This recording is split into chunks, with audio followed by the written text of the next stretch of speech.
जयमसी दर्शकहरूलाई फेरि पनि परमेश्वरको नाममा अभिनन्दन छ र आज फेरि पनि हामीले हेरोल्ड साहबद्वारा लेखिएको तेस्रो खण्ड प्रलोभनलाई बुझ्न कुरो हामीले तपाईहरुको अगाडि अध्ययन गर्नु गइरहेछौँ र पहिले हामीले पहिलो स्क्रिप्टमा हामीले हेर्यौं परीक्षाद्वारा हुने लाभ, जसमा हामीले धेरै कुरोहरू सिक्यौं। परीक्षामा हामी कसरी आनन्द गर्नुपर्ने, अनि परीक्षामा कसरी धैर्य राख्नुपर्ने, अनि परीक्षाद्वारा हामी परिपक्व कसरी हुनुपर्ने कुरोहरू हामीले सिक्यौं है। अनि दोस्रो खण्डमा हामीले सिक्यौं परमेश्वरको बुद्धिको कार्यशाला, अनि त्यसमा चाहिँ बुद्धि प्राप्त गरेर है परमेश्वरमा कसरी हामी हिँड्नुपर्ने, परीक्षालाई कसरी सामना गर्नुपर्ने कुरोहरू हामीले सिक्यौं। अनि तेस्रो खण्डमा जब हामी आउँछौं जुन चाहिँ प्रलोभनलाई बुझ्ने कुरो है, अनि यो प्रलोभन बुझ्ने चाहिँ याकुबको पत्री 1 अध्यायको 12 देखि 16 सम्म लिएको छ। अनि त्यो अध्ययन गर्नु गइराख्दा हामी धेरै कुरो हामी सिक्न सकिन्छ। र हाम्रो बिचमा विकास दा हुनुहुन्छ, अनि उहाँलाई म सोध्न चाहन्छु कि आजको खण्डन प्रलोभनले बुझ्नुपर्ने त्यो विषयमा तपाईँ। हो भाइ, यहाँ जुन चाहिँ छ याकुबको पत्रमा याकुबले लेखेका छन्, जुन चाहिँ विशेष गरेर यो प्रलोभन छ, यो परीक्षाहरू विश्वासीको जीवनमा, भक्तको जीवनमा परीक्षा आउँछै आउँछ। कहिले आउँछ, कसरी आउँछ त्यो यहाँ भनेको छैन, तर आउँछ परीक्षा चाहिँ भन्ने कुरा चाहिँ छ। म पढिदिन्छु। यहाँ भनेका छन्, धन्य हो त्यो मानिस जो परीक्षामा स्थिर रहन्छ। यहाँ परीक्षामा स्थिर रहने कुरा चाहिँ गर्छ। परीक्षा आउँछ, स्थिर रहने कुरा चाहिँ नि हामी आजको अध्ययनमा हामीले हेर्नेछौँ। वचनले कसरी भन्छ, यो परीक्षा, यो प्रलोभन कताबाट आउँछ हामीले बुझ्नुपर्छ। अनि पहिलो सिद्धान्त चाहिँ हो परमेश्वरको रचना। अनि परमेश्वरको रचना, प्रलोभनलाई परमेश्वरको रचना भनेर यहाँ हामीले स्क्रिप्टमा हेर्दैछौँ। यो किन यसरी भनेको छ? परमेश्वरको रचना भनेर यहाँ भनेको किन होला भन्दाखेरि, प्रलोभन जब आउँछ, एउटा त कुरा हो प्रभुले यसो हुन दिनुभएको छ। प्रलोभन हामीले पछि खण्डमा पाउँछौँ कि प्रलोभन प्रभुले दिनुभएको होइन, तर यो हुन दिनुपर्छ। जब परीक्षा हुन्छ त्यो हुन दिनुभएको छ।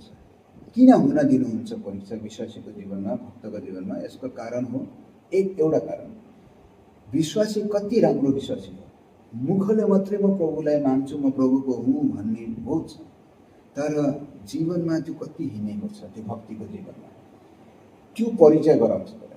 मुखको र जीवनको कुरा मिलेको छ कि छैन त्यो देखाउनको लागि पनि प्रभुले त्यो अनुमति दिनुभएको छ। प्रभुले हामीले रोबोट बनाउनु भएको छैन, मेसिन जस्तो बनाउनु भएको छैन, स्वाधीन बनाउनु भएको छ, आफ्नो स्वरूपमा बनाउनु भएको छ, ताकि हामी निर्णय लिन सकौँ प्रभुको लागि, प्रभुको कुराहरूमा आफ्नो स्वतन्त्र निर्णय लिन सकौँ। त्यसको लागि यसो हुन दिनुभएको छ। र हामी कति गहिरोको माछा छौँ, अर्थात् हामी कति विश्वासमा हिँड्छौँ नै हिँड्दैनौँ, त्यो कुरालाई पनि देखाइदिएको छ।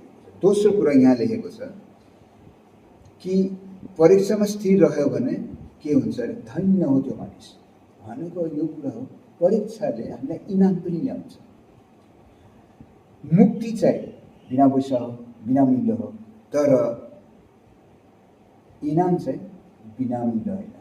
यो तपाईँ र म विश्वासमा चलेर परीक्षामा स्थिर रह्यो भने त्यसले इनाम ल्याउँछ भन्ने कुरा चाहिँ पाइन्छ। त्यसको लागि यसलाई परमेश्वरको रचना भनेको छ। प्रलोभन प्रभुको हुन दिनुपर्छ। ल हेरौँ त कति राम्रो विश्वासी छ भनेर दिनुपर्छ। हामीले पहिलो खण्डमा हेऱ्यौँ परमेश्वरको रचना है। अनि परीक्षा चाहिँ परमेश्वरको रचना हो, तर परमेश्वरबाट आएको होइन। अनि दोस्रो खण्डमा हामी हेर्छौँ मानिसको इच्छा। यो मानिसको इच्छा कसरी हुन सक्छ र कसरी मानिसको इच्छाद्वारा परीक्षा हुन्छ, त्यो कुरो तपाईँले अलिकति। यो जुन चाहिँ छ, यो प्रलोभन आउँदा परीक्षा आउन चाहिँ परमेश्वरबाट होइन। धेरैले भन्छ कि परमेश्वरले मलाई परीक्षामा हाले र मेरो पाप भयो, मैले यस्तो भगवानले गरेको लागि, परमेश्वरले गरेको लागि यस्तो भयो उस्तो भयो भन्छ, खराबी भयो जीवनमा। परमेश्वरले कहिले पनि खराबीको लागि हामीलाई गर्दैन, किनकि वचनमा भनेको छ कि उहाँ यति पवित्र हुनुहुन्छ, उहाँको नामै पवित्र हो। दोस्रो कुरा भनेको छ कि उहाँ हबकुकको 1 अध्यायको 13 पदमा भनेको छ, उहाँ यति पवित्र हुनुहुन्छ कि पाप उहाँले देख्न सक्नुहुन्न, हेर्नै सक्नुहुन्न। त्यही भएर जसले पापै हेर्न सक्दैन उसले कसरी हामीलाई खराबी गर्छ? त्यो कुरामा बुझ्दाखेरि यो प्रलोभनहरू प्रभुबाट उत्पत्ति भएको होइन, यो भएको छ, प्रभुले हुन दिनुभएको छ, हाम्रो आफ्नो परिचयहरू हामीले थाहा पाऊँ भनेर, तर यो प्रभुबाट उत्पन्न भएको होइन। यो कहाँबाट आयो त्यसो भयो भन्दाखेरि वचनले भन्छ यो मान्छेबाट आयो।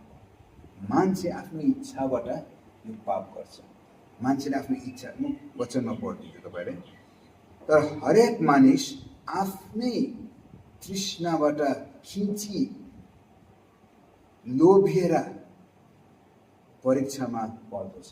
आफ्नै यहाँबाट लोभिएर खिचेर त्यसलाई तान्दै आफ्नै मनको कुरा तानेर त्यसलाई परीक्षामा पार्दछ। अनि यहाँ लेखेको छ फेरि तब त्यो तृष्णा, मनभित्र एउटा तृष्णा हुन्छ, लोभ एउटा आउँछ, त्यो गर्भवती भएर के हुन्छ अरे त्यसले पापलाई जन्म दिन्छ। भित्र एउटा इच्छा हुन्छ, त्यो इच्छा बढ्दै बढ्दै बढ्दै गएर त्यसले उत्पन्न गर्छ पाप। मान्छेबाट नै जन्मिन्छ भन्ने कुरा चाहिँ मान्छेको चरित्रको कुरा भन्दैछ यहाँ, स्वभावै मान्छे पापिष्ट हुन् भन्ने कुरा चाहिँ यहाँ देखिएको छ भन्ने वचनले हामीलाई सिकाउँछ। तर परीक्षा चाहिँ प्रभुबाट होइन, मान्छेबाट। हामीले पहिलो खण्डमा हेऱ्यौँ भने परमेश्वरको रचना, परीक्षा चाहिँ एउटा परमेश्वरको रचना। अनि दोस्रो खण्डमा हेर्दाखेरि हामीले पायौँ कि मानिस आफ्नो इच्छाले गर्दा परीक्षामा फस्दो रहेछ। अनि तेस्रो खण्डमा हामी हेर्दैछौँ कि शैतान आनन्द गर्छ है। अनि शैतान किन आनन्द गर्दो रहेछ भने त्यो कुरोहरू हामीले थाहा पाउनुपर्ने कुरो तपाईँले अलिकति दर्शकहरूले भनिदिनुहोस्।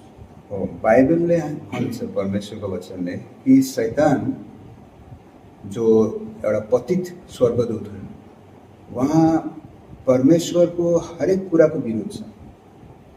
परमेश्वरले उसलाई नाश गर्नुभएको छैन, एउटा समयको लागि राख्नुभएको छ। उसलाई उसको दिन तारिक त तोकिएको छ कि कुन दिनमा नाश हुन्छ, एउटा समय छ उसको भविष्य चाहिँ। तर शैतानले त्यस लागि परमेश्वरको हरेक कुरालाई उसले बाधा दिने, हरेक कुरा उसले खराब गर्ने, खराब देख्न चाहन्छ। मानिस परमेश्वरको उत्तम रचना हो, प्रभुको सृष्टिमा प्रभुले आफ्नो स्वरूपमा हामीलाई बनाउनु भयो। हामीलाई झन् हामी जो प्रभु यीशुको भक्त हौँ, मोक्ष प्राप्ति प्रभुले आफ्नै बलिदानले आफ्नो बनाउनु भएको, हाम्रो जीवनलाई नाश भएको त उसले झन् राम्रो लाग्छ। हाम्रो जीवनमा जब आफ्नै प्रलोभनले, आफ्नै पापले गर्दा, मनको कुराले गर्दा पापमा गिरिन्छ, तब शैतान खुसी हुन्छ। किनकि पापले गर्दाखेरि के हुन्छ, परमेश्वरसँग हाम्रो मेलमिलाप टुटिन्छ, हाम्रो मन दोषी हुन्छ, एक अर्काकोसित हाम्रो मन अशान्ति हुन्छ। मनभित्र जब अशान्ति हुन्छ, अर्कोसँग पनि अशान्ति भइरहेको हुन्छ, रिसले ठाउँ पाउँछ र गर्दाखेरि के हुन्छ, एक दुसरासँग सम्बन्ध, परमेश्वरसँग सम्बन्ध बिग्रिएको हुन्छ, छेउछिमेकीसँग सम्बन्ध, आफ्नो परिवारसँग सम्बन्ध बिग्रिएको हुन्छ।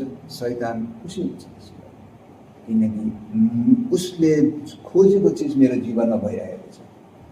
त्यही भएर पापले के गराउँछ, मेरो जीवनमा अशान्ति त ल्याउँछ, साथमा शैतान खुसी रहन्छ यसलाई। अनि यो कुरा चाहिँ वचनले देखाउँछ। धन्यवाद दादा। आजको अध्ययन हामीले धेरै आनन्दित प्रकारले हामीले गऱ्यौँ र हामीले बुझ्यौँ धेरै कुरोहरू। म आशा गर्छु दर्शकहरूले परमेश्वरको आशीर्वाद पाउनु भएको छ भनेर यो अध्ययनदेखि। अनि आज यति नै राखेर हामी यही अन्त गर्न चाहन्छौँ। हामी नेक्स्ट खण्डमा, हामी नेक्स्ट स्क्रिप्टमा, हामी नेक्स्ट भिडियोमा हामी हेर्नेछौँ। धन्यवाद दिदी सबैजना।